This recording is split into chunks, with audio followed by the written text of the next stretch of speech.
नमस्कार दोस्तों। आज मैं ऑपोजिट साइड की कुर्सी पे बैठा हूँ। मतलब आपने मुझे ऐसी कुर्सियों में देखा है, टेलीविज़न शोज़ में, डिबेट्स में, जहाँ पर मुझसे सवाल पूछे जाते हैं और मैं जवाब दिया करता हूँ। आज मैं इस सीट पे बैठा हूँ जहाँ पर मैं सवाल पूछूंगा और सामने का बंदा मुझे जवाब देगा।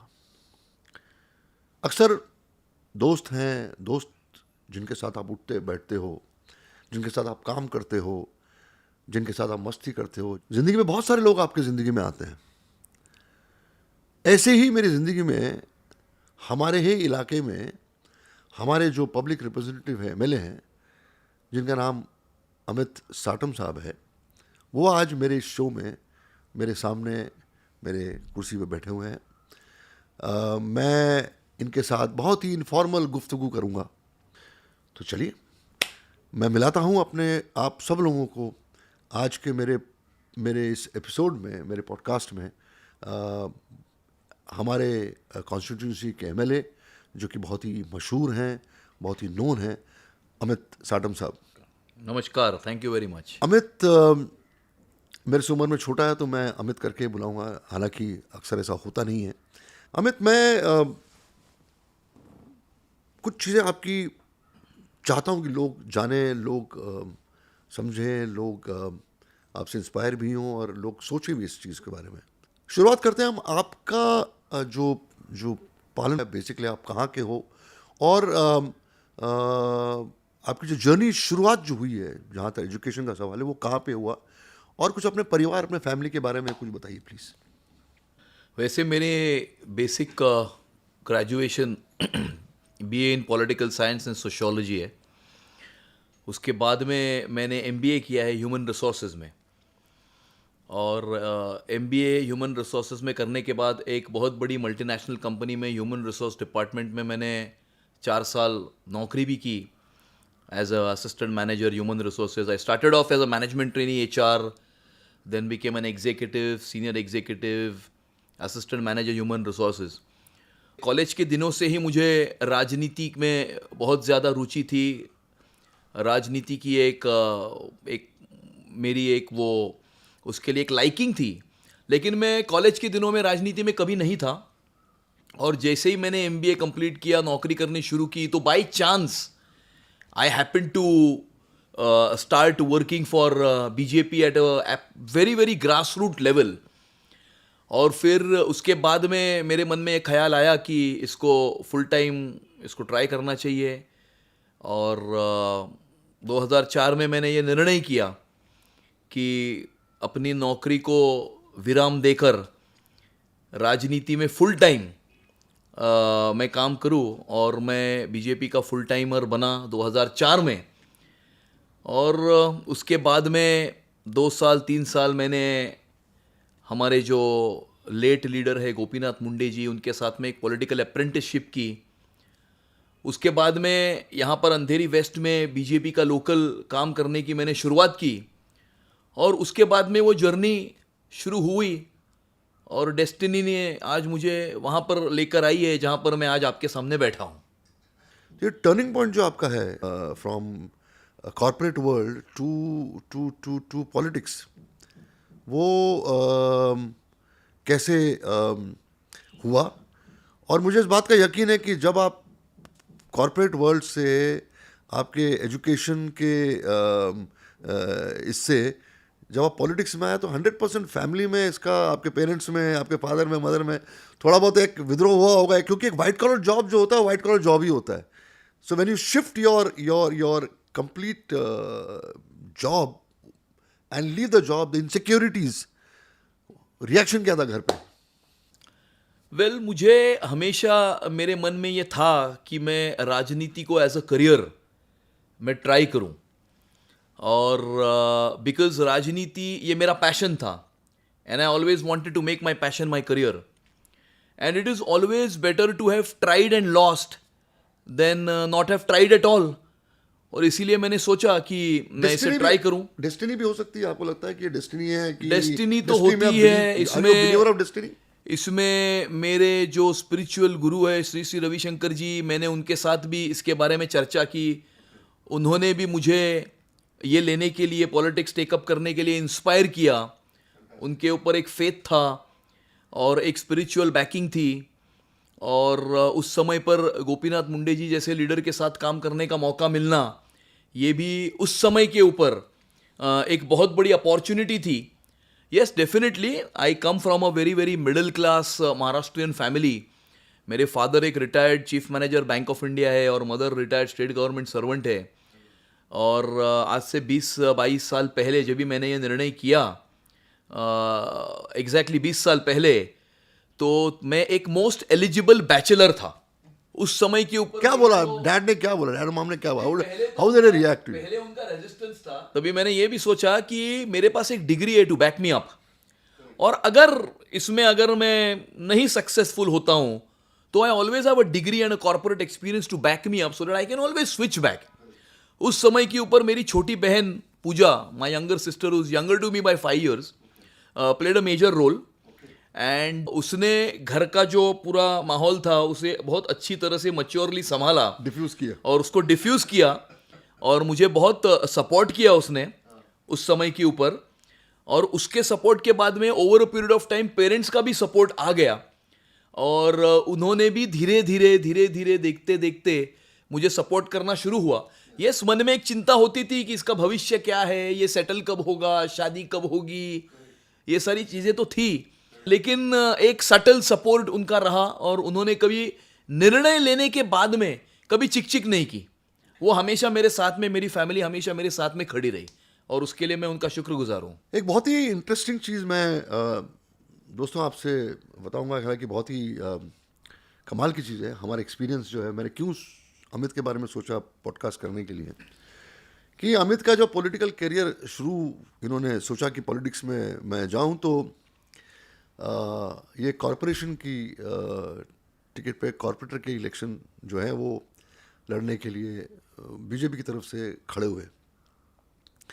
तो आप हैरान होंगे इस बात को कि आज उस वक्त जब ये कॉरपोरेटर की टिकट इनको मिली और इलेक्शन में खड़े हुए, तो हम सिटीजन्स लोगों ने अमित को अपोज किया, और हमने अपना एक कैंडिडेट खड़ा किया, citizens candidate. I am sure Amit, I am taking you to a flashback, 20 years back 17 years back हमने अमित के सामने कैंडिडेट खड़ा किया, और वो कैंडिडेट जीता, and Amit lost the election.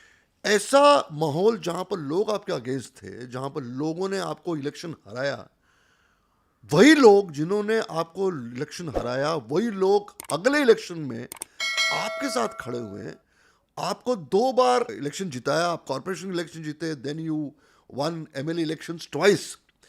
ये जो चेंज ओवर है लोगों के माइंड को जीतना, I think it's a very important change over, it's a very important thing in your life which should inspire lot of politicians. तो क्या जादू किया आपने लोगों के ऊपर कि लोग आज आपके साथ हैं और आपको 2 बार MLA का इलेक्शन जिताया, and people are happy with you. मुझे अभी भी याद है कि आपने जिस इलेक्शन का जिक्र किया 2007 में, वो चुनाव में हारा था, और चुनाव हारने के बाद में मैं अपने गुरुजी श्री श्री रविशंकर जी से मिलने गया था, और मैंने उनके सामने ये पूरा विवरण रखा कि अभी चुनाव हार गया हूँ, और घर में भी मेरे फ्यूचर के बारे में बहुत ज़्यादा चिंतित थे। उन्होंने मुझे सिर्फ एक वाक्य कहा, जो वाक्य आज भी मेरे कानों में गूंज रहा है, और मुझे ऐसा लगता है कि हर व्यक्ति ने उस वाक्य की तरफ ध्यान देना चाहिए, कि हार के बाद ही जीत होती है, जीत के बाद हार नहीं होती। बात बहुत अच्छी। तो अभी आप हारे हो, कल आपकी जीत होगी, लगे रहो, हाँ लगे रहो। और मुझे इसीलिए उस एक भजन का एक पंक्ति मुझे याद आती है कि काम करते चलो नाम जपते चलो, याद आएगी उनको कभी ना कभी। क्या बात, बहुत अच्छा। और इसीलिए काम करते चलो, भगवान में विश्वास रखते चलो, और think good, do good, dream good, और कभी ना कभी सक्सेस आपको मिलेगी। बिकॉज फाइनली अपना जो कर्म है, वो आदमी अपना कर्म जब करते चलता है फल की चिंता किए बिना उसका जो रिजल्ट आता है उससे डिटैचमेंट रखकर सिर्फ एक्शन के ऊपर आदमी अगर फोकस करता है, Perseverance, dedication, hard work, conviction, ये अगर कंटिन्यू रखता है आदमी तो आदमी अपने मकाम तक डेफिनेटली पहुंच सकता है। और मैंने भी I kept the faith, I kept the conviction, लोगों में काम करता रहा। ऐसा नहीं कि हारा तो घर चला गया, हारने के बाद भी लोगों के बीच में रहा, लोगों का काम करता रहा। और लोगों ने उसका जो रिवॉर्ड है या उसका जो गिफ्ट है वो बार बार उसके बाद 3 बार मुझे दिया है। कॉरपोरेशन का चुनाव जिताया, 2 बार विधायक का चुनाव जिताया। आज भी लोगों के साथ, लोगों के बीच में रहकर काम करता हूँ। हमने ऑब्जर्व किया है कि यू आर वेरी वोकल, मतलब आपने ब्यूरोक्रेट्स को एक्सपोज किया है, आपने ऑपोजिशन के खिलाफ मुहिमें चलाई हैं, असेंबली में you have been one of the most outspoken MLAs. Now, what I'm trying to say is that fighting against the system, fighting against the bureaucrats, fighting against the police, fighting against all those people who are ruling, और पूरा system उनका है. When you fight against them, when you expose them, एक sense of fear, because you have a family, you have a career, strength है उन लोगों की, ताकत है उन लोगों की, तो कहीं कोई element of fear towards your life, towards your career आता है आपके माइंड में? डर लगता है आपको सोते वक्त, जागते वक्त, खड़े होते हुए, घूमते हुए? मैं ये सोचता हूँ कि लोगों ने एक विश्वास के साथ में वोट डालकर मुझे चुन के दिया है और सदन में भेजा है, एक कुर्सी पर बिठाया है। वो कुर्सी एक रिस्पॉन्सिबिलिटी के साथ आती है और मैं ये मानता हूँ कि हर आदमी को अपना जो धर्म है वो अपना धर्म निभाना चाहिए। पानी के बहाव के साथ तो कोई भी तैर लेता है, लेकिन सच्चा इंसान तो वही होता है जो पानी के बहाव के खिलाफ तैर कर अपने मकाम तक पहुंचे। और इसीलिए मैं ये मानता हूं कि अगर लोगों ने, पार्टी ने मुझ पर विश्वास रखकर मुझे कैंडिडेचर दिया, लोगों ने विश्वास रखकर अगर मुझे चुन के दिया, तो जिस जगह पर मैं बैठा हूं, जिस सदन में मैं बैठा हूं, वहां पर मैं जाकर अपना धर्म जो है वो निभाऊं, अपना कर्म जो है वो करूं। और इसीलिए मुझे ऐसा लगता है कि जो सच है वो सच लोगों के सामने लाना चाहिए, सच बोलना चाहिए, और इसमें किसी भी प्रकार का कोई भी डर मुझे लगता नहीं है, क्योंकि मुझे ये विश्वास है कि सत्यमेव जयते, अंत में सत्य की ही जीत होती है। But don't you get frustrated when no action is taken against them? कभी कभी फ्रस्ट्रेशन डेफिनेटली आता है, लेकिन फिर वही तो चैलेंज है, वही तो चैलेंज है। बार बार बोलने के बाद अगर एक व्यक्ति के खिलाफ अगर एक्शन नहीं होता है तो उसे अलग तरीके से डील करने के लिए, तो उसमें भी एक लर्निंग है, उसमें भी एक सीख है। मैं ये मानता हूं कि जीवन का हर दिन, जीवन की हर घटना और जीवन का हर पल ये अपने आप को कुछ न कुछ नया सिखाकर ही जाता है। Amit, see, it's very, very easy to be philosophical about your life, you know, कि ऐसा होना चाहिए, वैसा नहीं होना चाहिए। लेकिन ग्राउंड पे रह के जो आदमी एक्सपीरियंस करता है उन चीज़ों को, जो फेस करता है उन चीज़ों को, उसको, उसके लिए बहुत डिफिकल्ट है। लेकिन जो आदमी फेस करता है ना, वो फेस करने वाला आदमी जो है, उसकी उसकी हालात जो है बिगड़ते हैं। नेचुरली जब जब फियर साइकोसिस रन्स इन द फैमिली, तो I am sure your wife, your kid, your parents must be feeling very awkward. How do you face that? Well yes, definitely कभी कभी उन्हें थोड़ी सी इनसिक्योरिटी डेफिनेटली होती है। बोलते हैं कि इतना क्यों बोलता है, बहुत सारे बाकी के भी लोग हैं, तुझे इतना बोलने की क्या आवश्यकता है। तो ये सारी चीज़ें होती है। How does your wife react to it? Well at times she gets insecure and at times उसे डर लगता है। कभी कभी बोलती है फैमिली है, थोड़ा सोच के बोलो, थोड़ा सोच के लड़ो लोगों के साथ, इतने लोगों के साथ पंगे मत लिया करो। मेरे काम के ऊपर मेरा विश्वास है, लोगों ने दी हुई जिम्मेदारी का मुझे एहसास है, और आपने ही आपके ही सवाल में उसका जवाब दिया है। क्योंकि मैं ये मानता हूँ कि जो हम किताबों में पढ़ते हैं, जो फिलॉसफी में पढ़ते हैं, जो हमारे स्पिरिचुअलिटी या हमारे ग्रंथों या सारे किताबों में अच्छी अच्छी चीज़ें लिखी है, वो सिर्फ पढ़ने के लिए नहीं है, उसे आत्मसात करके उसे एग्जीक्यूट और इम्प्लीमेंट करने के लिए है। और मैं जितना हो सके उतना उससे इंस्पायर होके उसे इम्प्लीमेंट करने की अपने जीवन में कोशिश करता हूँ। आई रिमेंबर तुम्हारी एक फेवरेट लाइन है मंडेज से सैटरडे तक का। I think you should share that with people, that entire philosophy you belong to, because you have that in mind, because that's a very interesting concept you have in your mind. I think people should listen to that feel why you are a fearless politician? Why do you fight out things for, and why don't you care for people who are against you? मैं ये मानता हूँ कि हर युवक ने, हर व्यक्ति ने has to make your passion as your career. Because normally what happens is Monday is the worst day of the week. Tuesday is bad. Wednesday is a little bit better because day after tomorrow is Friday. Thursday is good because tomorrow is Friday. And Friday is best because thank God it's Friday. Correct. And Saturday mornings are easy. Saturday night is party time. Sunday mornings are lazy. But as Sunday afternoon creeps in, you start getting Monday morning blues. I think you should get out of this cycle of Monday to Sunday. The best way of getting out of this cycle of Monday to Sunday is to make your passion your career. If you make your passion your career, you will never work in your life.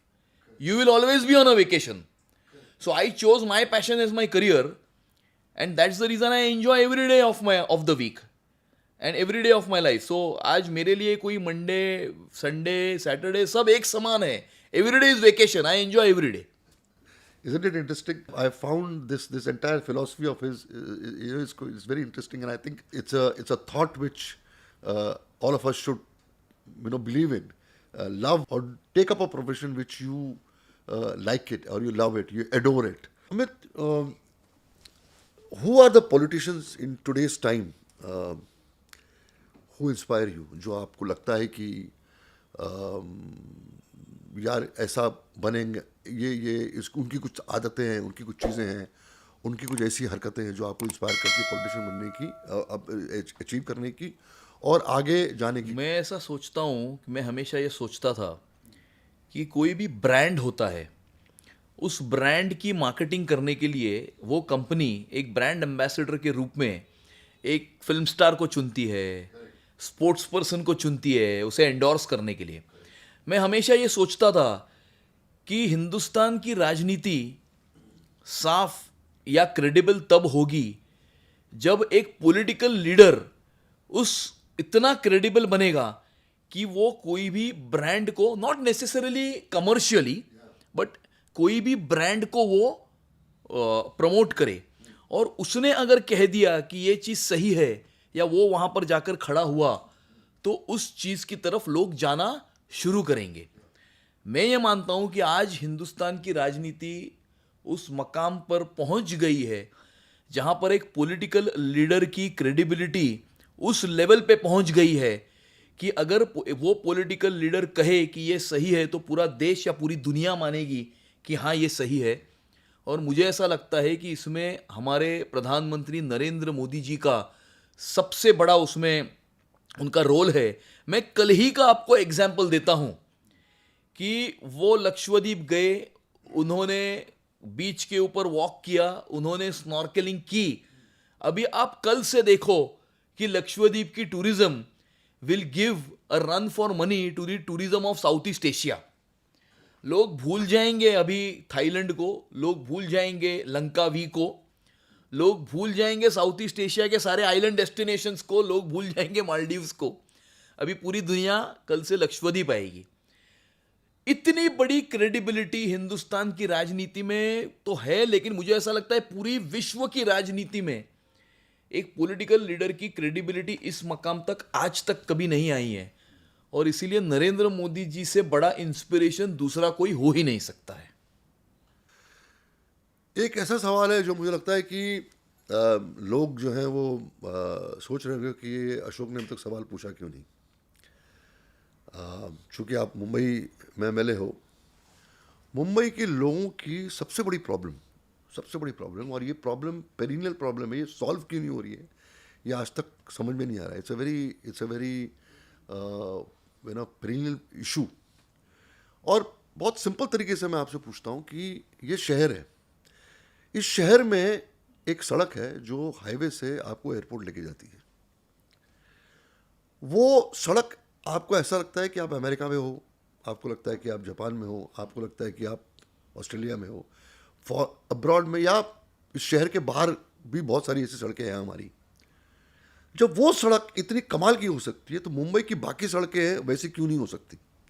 ये जो सड़कों का issue है, why have previous governments, today's government, and politics of this state, of this city,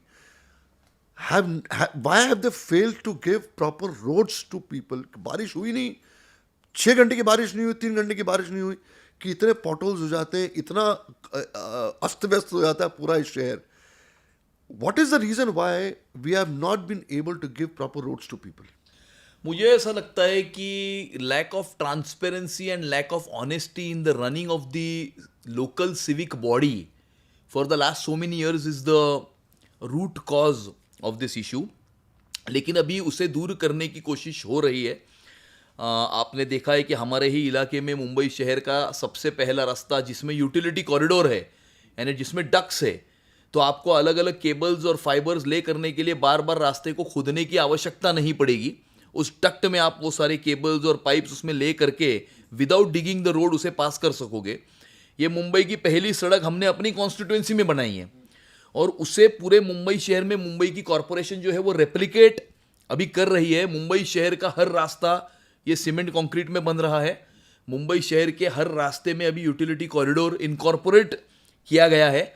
of course समय लगेगा. मुंबई शहर 1800-2000 kilometre के रास्ते 1800-2000 किलोमीटर के रास्ते बनाने के लिए अभी फर्स्ट फेज में 450 किलोमीटर के रास्ते सीसी में लिए हुए हैं विद यूटिलिटी कॉरिडोर.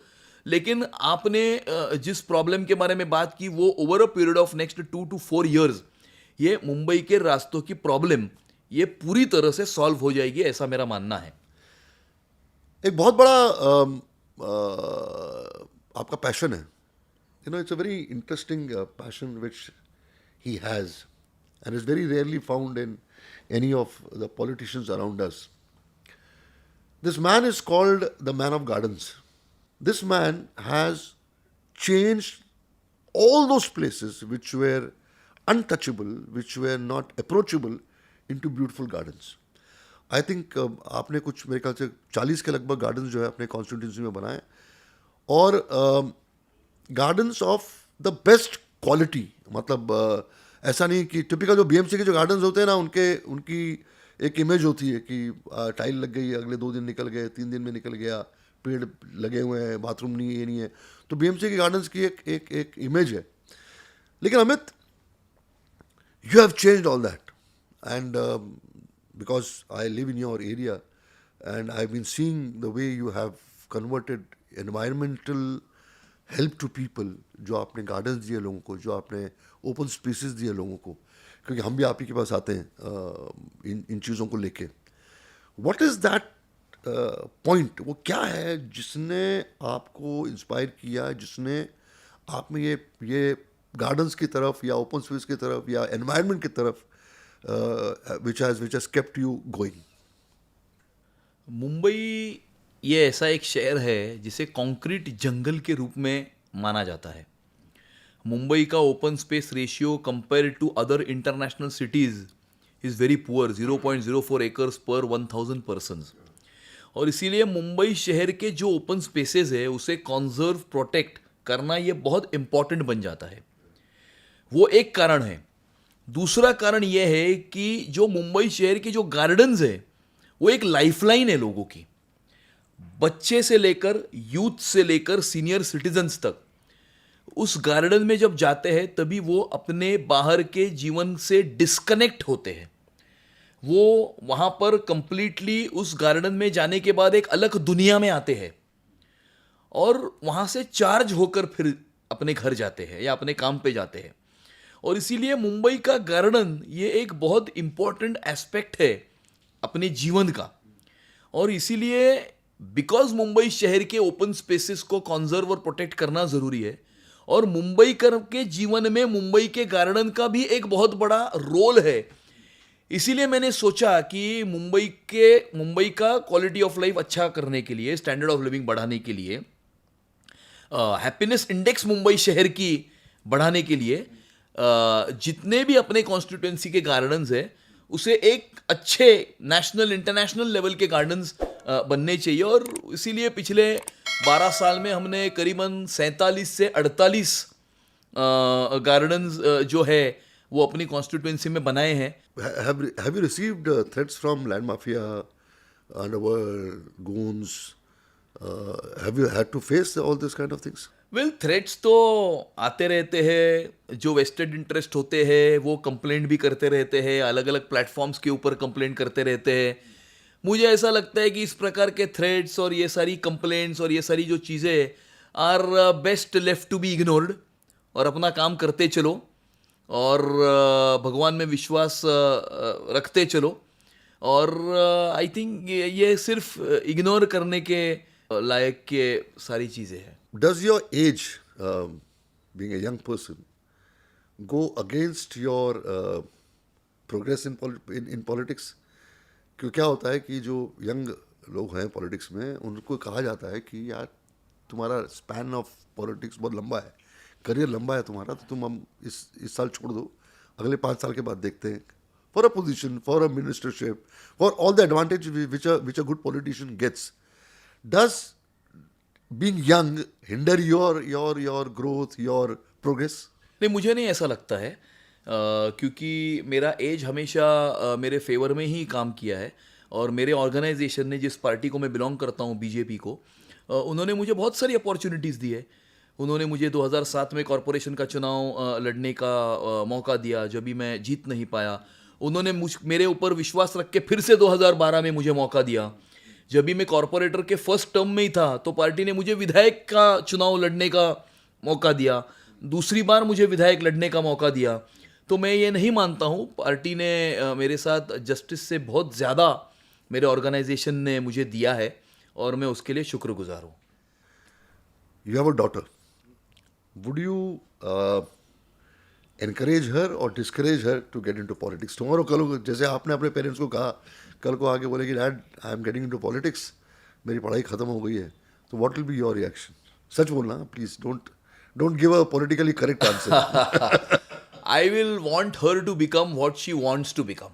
ये पॉलिटिकल है, ये पॉलिटिकली नहीं, I will love if she chooses her passion as her career. So वो 10 साल की है, हम उसे अभी बहुत सारे चीज़ों को एक्सपोज कर रहे हैं एज पेरेंट्स, अलग अलग क्लासेस में डालना, अलग अलग स्पोर्ट्स एक्टिविटीज़, कल्चरल एक्टिविटीज़ हो, या अलग अलग प्रकार के डांस, सिंगिंग।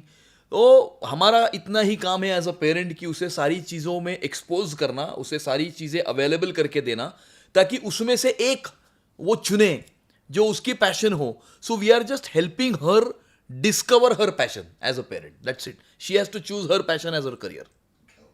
अगर आप बीजेपी में नहीं होते तो किस में होते? तो मैं अपने घर में होता. कहीं नहीं होता.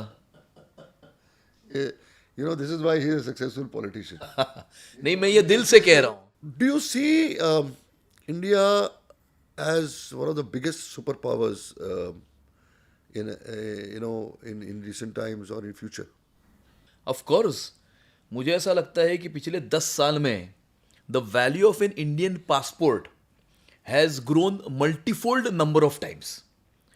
और जिस प्रकार से पूरे विश्व में एक इंडिया की, भारत की जो इज्जत जो बड़ी है, जैसे हम पहले कहीं पर भी जाते थे फॉरेन कंट्रीज में, तो लोग पूछते थे आप कहाँ से हो, तो हम कहते थे हम मुंबई से है, तो लोग कहते थे ओ मुंबई, हाँ बॉलीवुड ऐसे कहते थे.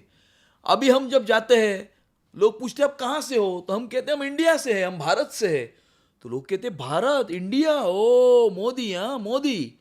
तो इस प्रकार की पहचान जो पूरे विश्व में जो भारत की जो हुई है, कि जिस प्रकार से पूरे दुनिया के सारे देश जो है वो भारत की तरफ उनका देखने का नज़रिया जिस प्रकार से बदला है, जिस प्रकार से हमने पिछले 10 सालों में प्रोग्रेस की है, और मुझे ये पूरा विश्वास है कि 2047 में जब हमारे भारत के स्वतंत्रता के 100 वर्ष पूर्ण होंगे, तभी भारत एक विकसित भारत बन चुका होगा. और उस दृष्टिकोण से, उस दिशा में हम निकल पड़े हैं हमारे प्रधानमंत्री नरेंद्र मोदी जी के विजन के साथ, उनके नेतृत्व में. और मुझे ये पूरा विश्वास है हम उस मकाम तक पहुंचेंगे. और जिस प्रकार से पूरे हर सेक्टर्स में जो इज्जत जो भारत की और भारतवासी की जो बड़ी है, वो हमने शायद 10 साल पहले ऐसा सोचा भी नहीं था कि आज भारत की और भारतवासी की इतनी इज्जत पूरे विश्व में होगी। और आई हैव नो डाउट्स कि बाय 2047 भारत ये एक विकसित भारत बन चुका होगा। आपको ये याद होगा कि 2014 में भारत ये फ्रेजाइल 5 में था, यानी 5 वीक परफॉर्मिंग इकोनॉमीज में था, और आज हम दुनिया की टॉप 5 सबसे बड़ी इकोनॉमीज में ऑलरेडी आ चुके हैं। शायद अगले 2-4 सालों में हम टॉप 3 इकोनॉमीज बन जाएंगे पूरे विश्व की। और ये जो जर्नी जो है भारत की पिछले 10 सालों में, ये फिनोमिनल है, ऐसा मैं मानूंगा। और ये जो बात है वो हर भारतवासी ही नहीं, लेकिन पूरे दुनिया के सभी लोग अभी इसे एक्सेप्ट करते हैं। अमित, एक बहुत इंटरेस्टिंग सवाल ये है कि जो मेरी इंडस्ट्री से रिलेटेड है, जो क्रिएटिव इंडस्ट्री से रिलेटेड है, फिल्म इंडस्ट्री से रिलेटेड है, इसी मुंबई जो है ये फिल्म इंडस्ट्री का एक घर था। पैदा यही हुई, दादा साहब फाल्के जी यहाँ के हैं, बड़े बड़े फिल्म मेकर्स यहाँ के हैं, शांताराम साहब जो भी है। जिस तरीके से बाकी स्टेट्स ने, अभी मैं प्रेजेंट सिचुएशन बताता हूँ, चाहे मध्य प्रदेश हो, चाहे उत्तर प्रदेश हो, चाहे वो हिमाचल हो, चाहे वो पंजाब हो, चाहे वो गुजरात हो, चाहे वो साउथ हो, चाहे वो बंगाल हो, यहाँ की सारी सरकारों ने अपने टूरिज़्म को बहुत इम्पोर्टेंस दिया और बहुत प्रचार किया उसका, और इंस्पायर किया फिल्म इंडस्ट्री को या एंटरटेनमेंट इंडस्ट्री को अपने तरफ खींचने का। प्रॉपरली, सिस्टमैटिकली, साइंटिफिकली उन्होंने अपनी टूरिज़्म को बढ़ाने के लिए या अपने आप को एक्सपोज करने के लिए किया, एंड फैसिलिटीज़ दी गई, काफ़ी कुछ सोचा गया कि एंटरटेनमेंट इंडस्ट्री हमारे यहाँ है। और चूंकि मैं इस इंडस्ट्री को बिलोंग करता हूँ, तो मैं बताऊँ आपको कि जिस तरीके से मध्य प्रदेश ने, उत्तर प्रदेश ने फिल्म इंडस्ट्री को या टेलीविज़न इंडस्ट्री को इनकरेज किया अपने स्टेट्स में, वो चीज़ जो है वो हमारे यहाँ लैक करती है।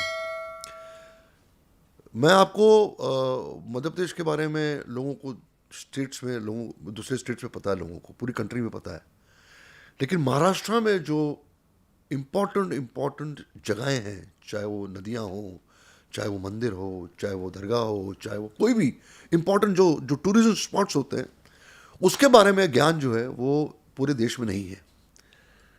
And I am very sure about it. मैं मतलब किसी को रिडिक्यूल करने की कोशिश नहीं कर रहा हूँ। जो ध्यान, जो इनिशिएटिव्स बाकी स्टेट्स ने लिए हुए, वो महाराष्ट्र ने नहीं लिए। ऐसा क्यों? मैं आपकी बात से सहमत हूँ। मेरा आपकी बात सही है। यहाँ पर छत्रपति शिवाजी महाराज ने बनाए हुए इतने बहुत सारे बढ़िया फोर्ट्स है, जिसे शायद दुनिया को दिखाने में हम थोड़े से कम पड़े हैं। और फॉर एग्जांपल कोकण का जो एरिया है, जैसे सिंधुदुर्ग डिस्ट्रिक्ट है, रत्नागिरी डिस्ट्रिक्ट, वहाँ पर इतने प्रिस्टीन वर्जिन बीचेस है, करेक्ट, कि उस बीच की सुंदरता आप देखो तो आप Maldives, Mauritius, south east Asia, Thailand, Lanka भी सब भूल जाओगे। लेकिन अभी तक शायद वो दुनिया को एक्सपोज नहीं हुए हैं। और भविष्य में डेफिनेटली छत्रपति शिवाजी महाराज के फोर्ट्स हो या हमारे टेम्पल्स हो, बहुत सारे हमारे टेम्पल्स है, शिरडी है, पंढरपुर है, तुलजापुर है, कोल्हापुर है, टेम्पल टूरिज्म हो, और बीच टूरिज्म हमारे कोकण का, रत्नागिरी, सिंधुदुर्ग डिस्ट्रिक्ट का, इसे आगे बढ़ाने के लिए सरकार की तरफ से डेफिनेटली कदम उठाने चाहिए। और टूरिज्म जो है ये बहुत बड़ा एम्प्लॉयमेंट जनरेटर है, इकोनॉमी को बहुत बड़े पैमाने पर वो कंट्रीब्यूट करता है, और आने वाले समय में इसे करने की आवश्यकता है, ये मैं मानता हूँ। एक इम्पॉर्टेंट सवाल जाते जाते मैं पूछना चाह रहा हूँ कि जो आपका कॉर्पोरेट वर्ल्ड था, कॉर्पोरेट वर्ल्ड और पॉलिटिकल वर्ल्ड, डिफरेंस क्या था? मुझे ऐसा लगता है कि मैं जिस ऑर्गेनाइजेशन को बिलोंग करता हूँ, मैं जिस पार्टी को बिलोंग करता हूँ, बीजेपी, वहाँ पर तो accountability is at its top. वहाँ पर ऐसा नहीं है कि नोबडी इज़ वॉचिंग यू, कि आपको टिकट दे दिया, आप चुन के आ गए, 5 साल आपको कोई देखेगा ही नहीं, ऐसा नहीं है। We are being watched every day, every moment. हम क्या कर रहे हैं, हम क्या काम कर रहे हैं, क्या अच्छा कर रहे हैं, क्या अच्छा नहीं कर रहे, इस सब का एक टाइमली ऑडिट होता है। और अगर कुछ गलत हो रहा है तो पॉइंट आउट भी होता है, अगर अच्छा हो रहा है तो शाबाशी भी दी जाती है। लेकिन जो ऑडिट है वो हमेशा शुरू रहता है। ऐसा नहीं कि चुनाव आया तो ऑडिट होता है। परफॉर्मेंस ऑडिट ये हमेशा शुरू रहता है एंड अकाउंटेबिलिटी मांगी जाती है। और इट्स लाइक यू परफॉर्म और यू पेरिश। आज मोदी जी भी जो जिस मकाम तक आप देश को आज वो लेकर गए हैं, that is because he is accountable. उन्होंने आज जनता की जो आशाएं आकांक्षाएं है उसे पूरा करने की पूरी कोशिश की और उसे पूरा किया। इसीलिए आज जनता उन्हें इतना प्यार करती है, इसीलिए आज जनता उन्हें इतना मानती है। तो बिकॉज परफॉर्मेंस ऑडिट जनता करती है और हम भी जो है हमारे ऑर्गेनाइजेशन में परफॉर्मेंस ऑडिट को एक इंपॉर्टेंस देते हैं। और इसीलिए उस एंगल से, परफॉर्मेंस ऑडिट के एंगल से देखो, परफॉर्मेंस मैनेजमेंट के ऑडिट से देखो, रिवॉर्ड के, बिकॉज मैं एक ह्यूमन रिसोर्स प्रोफेशनल हूँ तो ये सारे शब्द, इन सारे शब्दों से मैं वाकिफ हूँ। तो इन सारे चीज़ों में मैं कम से कम अपने ऑर्गेनाइजेशन के लिए तो कह सकता हूँ कि ज़्यादा कोई फ़र्क नहीं है। ठीक है, थोड़े बहुत डायनामिक्स में फ़र्क होता है, वर्किंग स्टाइल में फ़र्क होता है। फ़र्क ये होता है कि कॉरपोरेट में जो मैन पावर है वो मैन पावर को आप पैसा देकर एम्प्लॉय करते हो और उनसे काम कराते हो। यहाँ पर हमारी पार्टी में कोई किसी को कुछ देता नहीं है। इंसान जो है वो विचारों के लिए काम करता है, आइडियोलॉजी के लिए काम करता है और विचारों से प्रेरित होकर समाज के लिए और देश के लिए कुछ करना है, इस भावना से जो लोग प्रेरित होते हैं वो पार्टी में आते हैं और वो पार्टी का काम करते हैं। ये एक बहुत बड़ा फर्क इन दो क्षेत्रों में है। परफॉर्मेंस के मामले में कोई फर्क है ऐसा मैं मानता नहीं हूं। ऑपोजिशन में आपके अच्छे दोस्त कौन है? सभी अगर है, दोस्त हैं। अगर है, नहीं दोस्त मतलब एक्वेंटेंसेस की बात नहीं कर रहा हूँ मैं। होता ना कि you are comfortable with a particular politician in the opposition. लड़ाई झगड़े चलते रहते हैं, लेकिन हम जिस दिन कभी कभी विजुअल आ जाते हैं सामने, कैंटीन में जिस तरह साथ में बैठ के हंसते खेलते हैं। well, ऐसे कोई स्पेसिफिक नाम किसी का लेने की आवश्यकता नहीं है। किसी के You don't साथ want to भी, take you don't want to take a chance. किसी के साथ भी कोई नहीं, शायद उन्हें प्रॉब्लम होगा अगर मैं कहूंगा तो, मुझे कोई प्रॉब्लम नहीं है। तो इसीलिए मैं किसी के साथ एनिमिटी किसी के साथ नहीं है। जो लड़ाई है वो मुद्दों की लड़ाई है और पर्सनल किसी के बारे में कुछ नहीं है। सभी दोस्त है और हर व्यक्ति अपना अपना रोल अपने अपने शूज में खड़े रहकर निभा रहा है। वो अपना रोल निभा रहे हैं, मैं अपना रोल निभा रहा हूँ। और there is nothing personal, everything is ideological and issue based. Amit, तुम डेस्टिनी में बिलीव करते हो? Do you believe in destiny? Yes, of course destiny में मैं बिलीव करता हूँ, लेकिन I also believe that destiny is nothing but result of past action. आपके जो कर्म हैं, आप जो कर्म करते हो वो आपकी डेस्टिनी बनाती है। हमने बहुत ही एक ट्रबलसम ईरा देखा कोविड का, and the entire world was under pain. हमारा शहर भी, हमारा देश भी, हर इंसान ने तकलीफ सही। One of the darkest phases of humanity. I saw you working during those times. What was the worst possible moment of your life during handling of COVID, which shook you, and what great achievements you could get when these days were being faced? What were those difficult moments, and how did you achieve your goals during that difficult times? Well, Covid का जो period था वो बहुत ही challenging period था। बहुत ही दिल को, समाज को हिला देने वाला एक पीरियड था।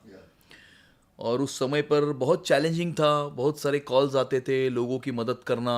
मुझे याद है कि कोविड के पहले 2 महीने में ही हमारे आरएसएस के स्वयंसेवकों ने कंटेनमेंट जोन के अंदर टेस्टिंग कैंप्स लगाए थे और हम भी वहाँ पर गए थे। हमने भी वहाँ पर लोगों को टेस्ट किया था और उसके वजह से, उन टेस्टिंग कैंप्स और आइसोलेशन के वजह से हम उस बस्ती का जो कोविड का जो राइजिंग ग्राफ है उसे कहीं ना कहीं ब्रेक करने में हम सफल हुए थे।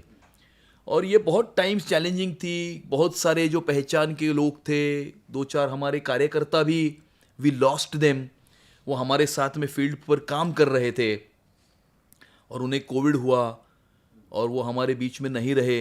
हम भी बाहर जाते थे, हमारी फैमिली में भी I lost my mother in law to COVID and that also was a very very difficult time as far as family is concern. My wife was shattered at that time.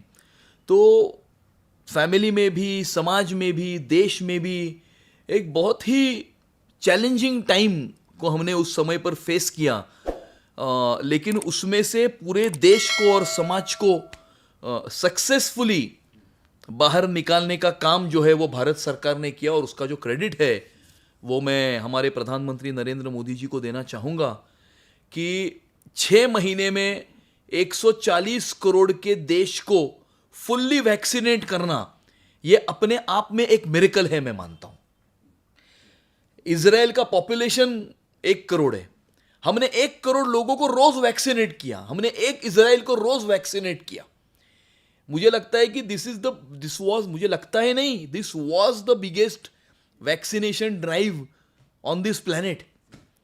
और शायद उसी की वजह से आज आप देख रहे हो कि the way we have bounced back, the way हमारी इकोनॉमी अभी ग्रो हो रही है, आगे बढ़ रही है।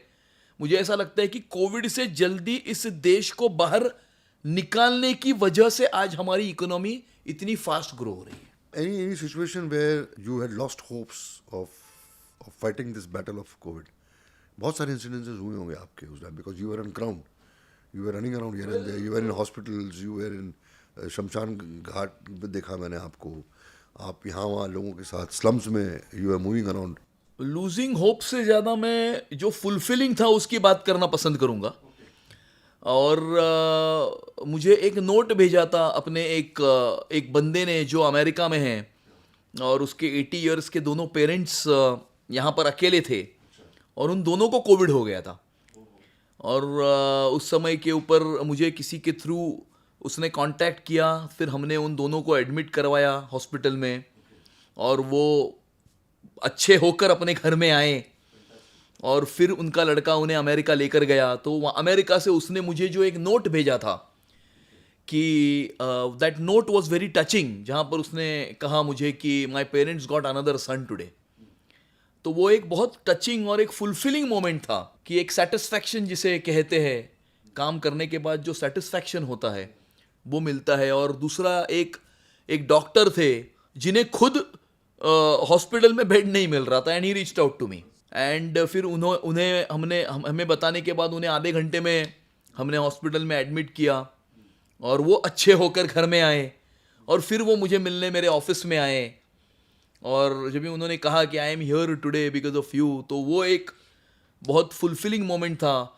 और मैं बार बार भगवान से शुक्रगुजार मैं हूँ। I am thankful to God for making me a medium for helping people and bringing about this change. Fantastic. Hobbies क्या है आपकी? मतलब पॉलिटिक्स को के अलावा होता ना कि थोड़ा चेंज होना चाहिए लाइफ में, what do you do if not fighting a battle on the political arena? Hobby वैसे तो राजनीति मेरी हॉबी और राजनीति मेरी पैशन है। उसके अलावा स्पिरिचुअलिटी से मैं काफ़ी अटैच्ड हूँ। मैं हफ्ते में 3-4 बार तो कम से कम I make it a point that I do my pranayams, my meditation, I listen to bhajans while taking walks in the evening. तो वो एक मेरी पैशन है। और ये सारी चीज़ें ये देवेंद्र फडणवीस जी की मुंबई के लिए देन है, ऐसा मैं मानता हूँ। फेवरेट एक्टर कौन है आपका? अशोक पंडित। मैं एक्टर थोड़ी हूँ यार। आप एक्टर, प्रोड्यूसर, डायरेक्टर सब हो। अभी मुझे रियलाइज करा कि I you such a successful politician. सामने आदमी आया, उसको चढ़ा दिया, आदमी खुश हो गया। नहीं, I am not an actor. वैसे मतलब एक एक्टर होता है अपनी इंडस्ट्री में जो रियली बहुत ही कमाल की पर्सनालिटी होती है। वेल, कोई एक पर्टिकुलर एक्टर मुझे ऐसा अच्छा लगता है, ऐसी कोई बात नहीं है। बहुत सारे लोगों के अलग अलग पहलू मुझे अच्छे लगते हैं। अमिताभ बच्चन जी अच्छे लगते हैं, मुझे नाना पाटेकर भी अच्छे लगते हैं, और मुझे यंग एक्टर्स में मैंने स्पेसिफिकली दो रोल्स में, जैसे एक बाजीराव का रोल था और एक खिलजी का रोल था, उसमें रणवीर सिंह को भी बहुत अप्रिशिएट किया है, और अजय देवगन भी अच्छे लगते हैं। हीरोइंस में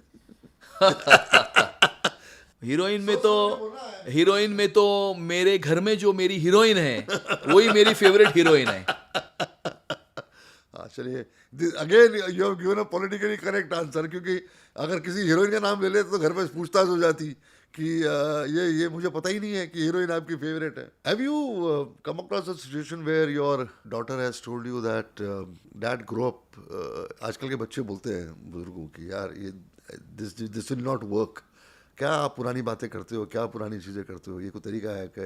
कुछ अपने एक्शंस को लेके कभी अनकंफर्टेबल किया उसने आपको? नहीं, वो तो कुछ जो अपनी बुरी आदतें होती है, कुछ भी हो, वो छोटी बुरी आदतें होती है, जैसे पानी पीने के बाद आ करके आवाज निकालना, या खाते डकारे समय निकाल आवाज करना, या कभी कभी बैठे बैठे नाखून चबाना। तो इन सारी चीज़ों में मेरी जो डॉटर है 10 साल की माहिका, वो हमेशा मुझे टोकती है और हमेशा मुझे कहती है, डेडा स्टॉप इट, डेडा स्टॉप इट। अच्छा, हाँ वो तो मतलब they are more particular about such things, तो थोड़ा ऑकवर्ड लगता है, लेकिन I think daughters are more close to the father. Yeah absolutely. जाते जाते मुझे इस बात का यकीन है कि लोग भी जानना चाहते होंगे आपकी राय, ऑब्वियस भी है। 2024 जो है बहुत कम दिन रह गए अभी, क्या दिखता है आपको, कौन प्रधानमंत्री बनेंगे, किसकी सरकार होगी, देश की बागडोर किसके हाथ में होगी? बताने की आवश्यकता है? मुझे लगता है कि इस देश की जनता अपना निर्णय ऑलरेडी कर चुकी है, अब की बार 400 पार।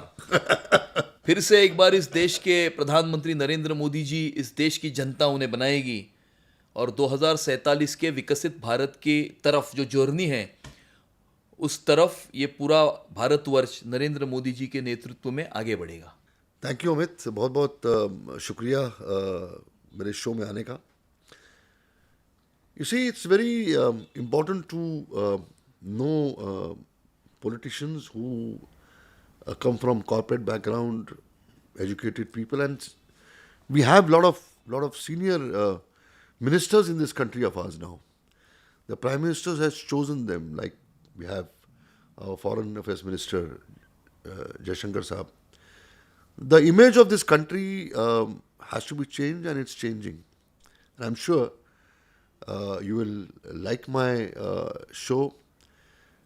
I will try my best to see to it that my guests on my show are those people who have contributed to this nation, contributed to humanity, and have been inspirations to many. You might not like their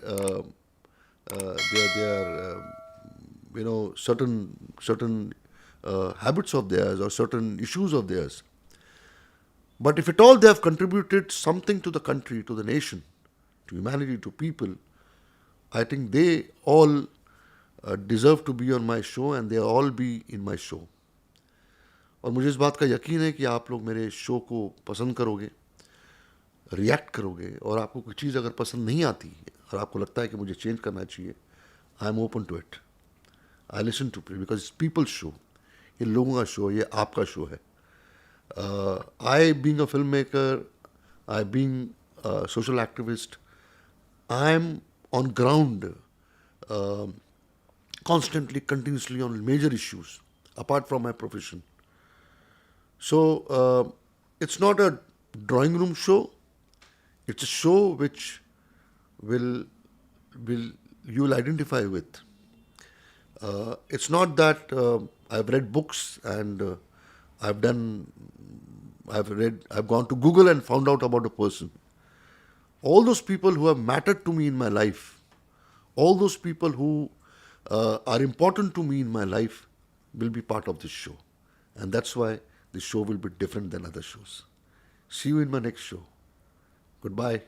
Thank you. Jai Hind. Bharat Mata ki Jai.